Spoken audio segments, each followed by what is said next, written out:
menyebarnya video asusila, kasus Ariel Noah dan Cut Tari serta Luna Maya. Assalamualaikum warahmatullahi wabarakatuh. Mendengar kata Undang-Undang ITE, pasti banyak spekulasi yang beredar di dalam masyarakat. Nah, kali ini saya akan membahas tuntas tentang Undang-Undang ITE. Undang-Undang Informasi dan Transaksi Elektronik atau disingkat dengan Undang-Undang ITE atau Undang-Undang Nomor 11 Tahun 2008 adalah undang-undang yang mengatur tentang informasi serta transaksi elektronik atau teknologi informasi secara umumnya. Undang-undang ini memiliki yurisdiksi yang berlaku untuk setiap orang yang melakukan perbuatan hukum sebagaimana yang diatur di dalam undang-undang ini, baik yang berada di wilayah Indonesia maupun di luar wilayah hukum Indonesia, yang memiliki akibat hukum di wilayah hukum Indonesia dan atau di luar wilayah hukum Indonesia dan merugikan kepentingan Indonesia. Sejarah lahirnya Undang-Undang ITE. Undang-Undang ITE mulai dirancang pada Maret 2003 oleh Kementerian Negara Komunikasi dan Informasi atau Kominfo. Rancangan Undang-Undang ITE dirancang bekerjasama dengan beberapa departemen. Yang pertama, Departemen Perhubungan, Departemen Perindustrian, Departemen Perdagangan, serta dengan tim dari beberapa universitas yang ada di Indonesia. Pada 5 September 2005 secara resmi Presiden Susilo Bambang Yudhoyono menyampaikan RUU ITE kepada DPR melalui surat nomor R/70/Pres/9/2005. Presiden merujuk Dr. Sofyan Adjalil, Menteri Komunikasi dan Informatika, dan Muhammad Andi Matalata, Menteri Hukum dan Hak Asasi Manusia, sebagai wakil pemerintah dalam pembahasan bersama dengan DPR RI. Pada bulan Desember 2006, Pansus DPR RI menetapkan daftar inventarisasi masalah atau DIM sebanyak 287 DIM RUU ITE yang berasal dari 10 fraksi yang tergabung dalam Pansus RUU ITE. 29 Juni 2007 sampai dengan 6 Juni 2008, Pansus DPR RI dengan pemerintah yang diwakili oleh Kominfo dan Kemenkumham membahas DIM RUU ITE. 18 Maret 2008 adalah naskah akhir Undang-Undang ITE dibawa ke tingkat 2 sebagai pengambilan keputusan. 25 Maret 2008, 10 fraksi menyetujui RUU ITE yang ditetapkan menjadi undang-undang. Presiden Susilo Bambang Yudhoyono menandatangani naskah Undang-Undang ITE menjadi Undang-Undang Republik Indonesia Nomor 11 Tahun 2008 tentang Informasi dan Transaksi Elektronik. Latar belakang lahirnya Undang-Undang ITE. Pesatnya perkembangan dan kemajuan teknologi informasi yang merupakan salah satu sebab perubahan kegiatan kehidupan manusia dalam berbagai bidang yang secara langsung telah mempengaruhi lahirnya bentuk-bentuk perbuatan hukum yang baru. Penggunaan dan pemanfaatan teknologi informasi harus terus dikembangkan untuk menjaga, memelihara, dan memperkokoh persatuan dan kesatuan nasional berdasarkan peraturan dan perundang-undangan demi kepentingan nasional. Pemanfaatan teknologi informasi berperan penting dalam perdagangan dan pertumbuhan perekonomian nasional untuk mewujudkan kesejahteraan masyarakat.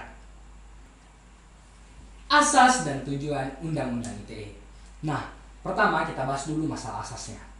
Asas dalam pemanfaatan teknologi ITE dilaksanakan berdasarkan asas kepastian hukum, manfaat, kehati-hatian, itikat baik, dan kebebasan memilih teknologi atau netral teknologi.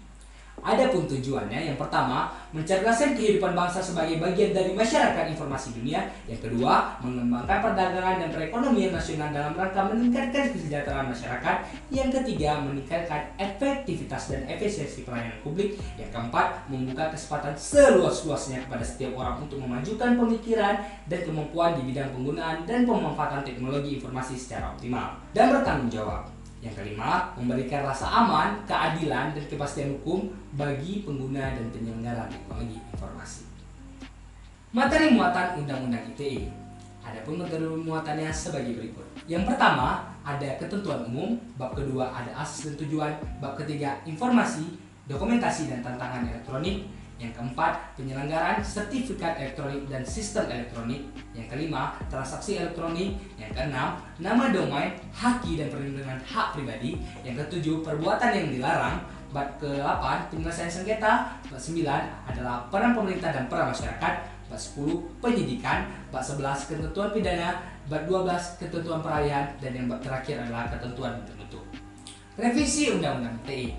Pada tahun 2016, setelah 8 tahun Undang-Undang ITE terbentuk, pada akhirnya Undang-Undang Nomor 11 Tahun 2008 tentang Informasi dan Transaksi Elektronik diubah dengan Undang-Undang Nomor 19 Tahun 2016 tentang perubahan atas Undang-Undang Nomor 11 Tahun 2008 tentang Informasi dan Transaksi Elektronik. Meskipun hanya untuk pasal 27 ayat 3, perubahan hanya di dalam penjelasan pasal demi pasal, dalam Undang-Undang Nomor 19 Tahun 2016 disebutkan bahwa tujuan perubahan atas Undang-Undang Nomor 11 Tahun 2008 yaitu untuk menjamin pengakuan serta penghormatan atas hak dan kebebasan orang lain dan untuk memenuhi tuntutan yang adil sesuai dengan pertimbangan keamanan dan ketertiban umum dalam suatu masyarakat yang demokratis. Perubahan yang terdapat dalam Undang-Undang ITE. Yang pertama, untuk menghindari multitafsir terhadap ketentuan larangan mendistribusikan, mentransmisikan, dan atau membuat dapat diaksesnya informasi elektronik bermuatan penghinaan dan atau pencemaran nama baik, pada ketentuan pasal 27 ayat 3 dilakukan 3 perubahan sebagai berikut. Yang pertama, menambahkan penjelasan atas istilah mendistribusikan, mentransmisikan, dan atau membuat dapat diaksesnya informasi elektronik. Yang kedua, menegaskan bahwa ketentuan tersebut adalah delik aduan, bukan delik umum. Ketiga, menegaskan bahwa unsur pidana pada ketentuan tersebut mengacu pada ketentuan pencemaran nama baik dan fitnah yang diatur dalam KUHP dari yang paling banyak 2 miliar menjadi paling banyak 750 juta. Yang kedua, menurunkan ancaman pidana pada 2 ketentuan sebagai berikut. Yang pertama, ancaman pidana penghinaan dan atau pencemaran nama baik diturunkan dari pidana penjara yang semulanya 6 tahun menjadi 4 tahun dan atau denda yang paling banyak dulunya 1 miliar menjadi 750 juta. Yang kedua, ancaman pidana pengiriman informasi elektronik berisi ancaman kekerasan atau menakut-nakuti dari pidana penjara yang dulunya 12 tahun menjadi 4 tahun dan atau denda yang paling banyak dulunya 2 miliar menjadi 750 juta. Yang ketiga, melaksanakan putusan Mahkamah Konstitusi terhadap 2 ketentuan sebagai berikut. Yang pertama, mengubah ketentuan pasal 31 ayat 4 yang semula yang mengamanatkan peraturan tata cara intersepsi atau penyadapan dalam peraturan pemerintah menjadi undang-undang. Yang kedua, menambahkan penjelasan kepada ketentuan pasal 5 ayat 1 dan 2 mengenai keberadaan informasi elektronik dan atau dokumen elektronik sebagai alat bukti hukum yang sah.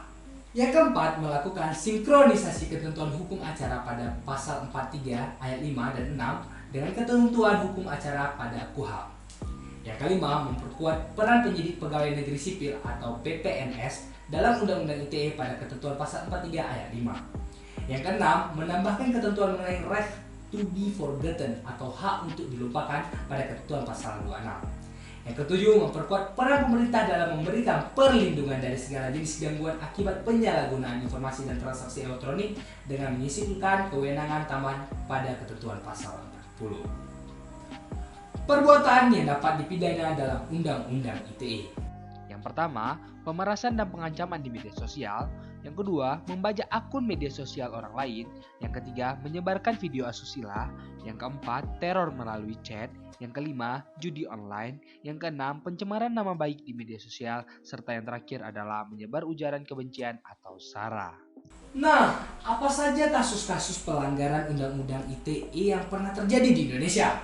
Sebagai contoh nih, yang pertama itu ada pencemaran nama baik di media sosial, yaitu kasus berita. Yang kedua, pasti kawan-kawan sudah tahu nih, menyebarnya video asusila, kasus Ariel Noah dan Cut Tari serta Luna Maya. Yang ketiga, pembajakan akun medsos, pembajakan akun Ferdinand Hutahian. Ada yang tahu? Yang keempat, teror melalui medsos, yaitu kasus siswa SMA di Banjarmasin. Ada juga nih kasus yang dilakukan oleh artis kita, yaitu ujaran kebencian oleh Ahmad Dhani. Dan masih banyak kasus UU ITE yang pernah terjadi di Indonesia.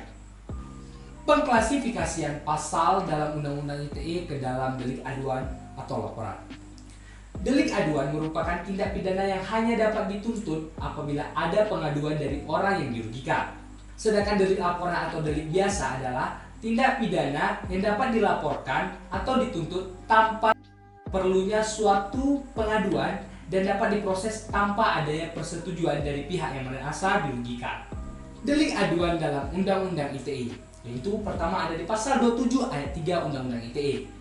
Setiap orang dengan sengaja dan tanpa hak mendistribusikan dan atau mentransmisikan dan atau membuat dapat diaksesnya informasi elektronik dan atau dokumen elektronik yang memiliki muatan penghinaan dan atau pencemaran nama baik.